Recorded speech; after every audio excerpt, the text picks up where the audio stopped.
तो चलो आज हिमालय पे लेख सीखते हैं। तो आपका लेख है हिमालय पे, ठीक है। संस्कृत में निबंध आएगा हिमालय पे। आपको 6 से 7 वाक्य में लिखना है, 6 से 7 वाक्य में, बस इससे ज्यादा नहीं लिखना है, ठीक है।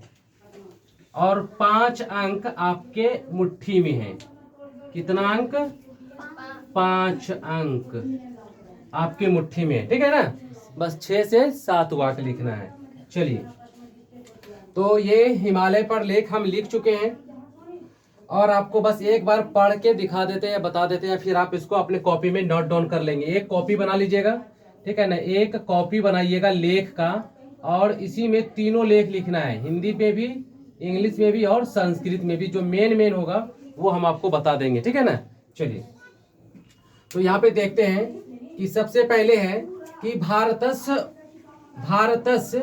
उत्तरस्याम दिशि विद्यते हिमालयः, यानी कि भारत के उत्तर दिशा में हिमालय पर्वत स्थित है, ठीक है। भारत के उत्तर दिशा में हिमालय पर्वत स्थित है, ठीक है। चलिए, उसके बाद है अस्य विविधानि श्रृंखलानि सदैव हिमाच्छादितानि तिष्ठन्ति।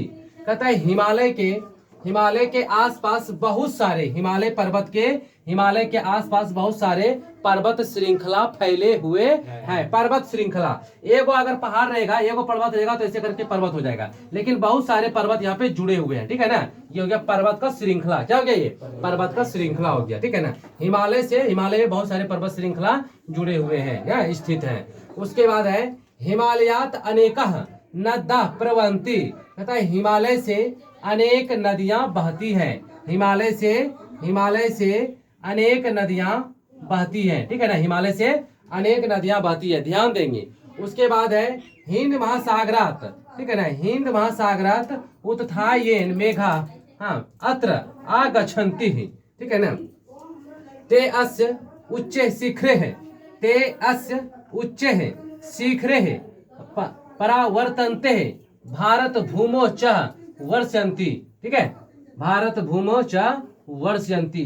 तो यहाँ पे देखेंगे कि ना इसके बहुत ही ऊंचे पर्वत श्रृंखला है, ठीक है ना। इसके किसके भाई? तो हिमालय के, ठीक है ना। इसके बहुत ऊंचे पर्वत श्रृंखला है, ठीक है ना। चलिए, उसके बाद है अत्र अनुपमा प्रकृति सूक्ष्म दृश्यते। कहता है कि इसकी सुंदरता, इसके मतलब हिमालय के, बार इसके यानी कि हिमालय के हम प्रयोग करेंगे, ठीक है ना। संज्ञा के बदले सर्वनाम का उपयोग हो रहा है। अत्र अनुपमा यानी कि अत्र मतलब इसके, यानी हिमालय के, अनुपमा मतलब सुंदरता, प्रकृति सूक्ष्म दृश्यते, इनकी प्रकृति की जो सुंदरता है, हिमालय की जो प्रकृति की सुंदरता है, वास्तव में बहुत ही रमणीय है, बहुत ही अच्छा लगता है देखने में। जब हिमालय के आसपास जा करके आप देखिएगा हिमालय का दर्शन कीजिएगा, तो मन नहीं करेगा कि वापस घर आए, लगेगा यहीं रहे और हिमालय का दीदार करते रहे, हिमालय को ताकते रहे, हिमालय को देखते रहे। तो वही लेख के माध्यम से, निबंध के माध्यम से माय डियर, देखो यहाँ पे क्या कहता है कि इसकी जो सुंदरता है ना,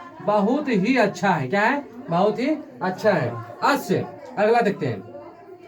अस्य निकटतस्य बद्रीनाथ, केदारनाथ, अमरनाथ प्रख्यात तानि तीर्थानि वर्तन्ते, ठीक है। अस्य मतलब होता है इसके निकट, इसके आसपास। हिमालय के निकट क्या है? हिमालय के निकट है बद्रीनाथ, ठीक है, केदारनाथ, अमरनाथ जैसे प्रसिद्ध तीर्थ स्थान है, भगवान के घर है या मंदिर है, ठीक है ना। हिमालय के एक बार फिर से देख लेते हैं, ठीक है ना। देखो यहाँ पे हिमालय के आसपास, अस मतलब इसके, किसके? हिमालय के, ठीक है ना। निकट मतलब कि निकट, हिमालय के निकट बद्रीनाथ, केदारनाथ, अमरनाथ जैसे प्रसिद्ध तीर्थ स्थान है, ठीक है। उसके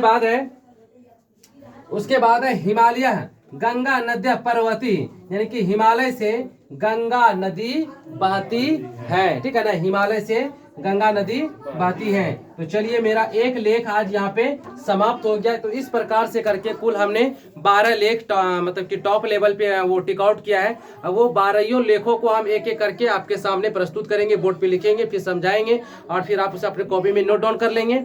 तो प्यारे बच्चों, इसे अच्छे से याद कर लेना, पढ़ लेना और एग्जाम में जाने से पहले पूरा प्रैक्टिस कर लेना। Thank you so much.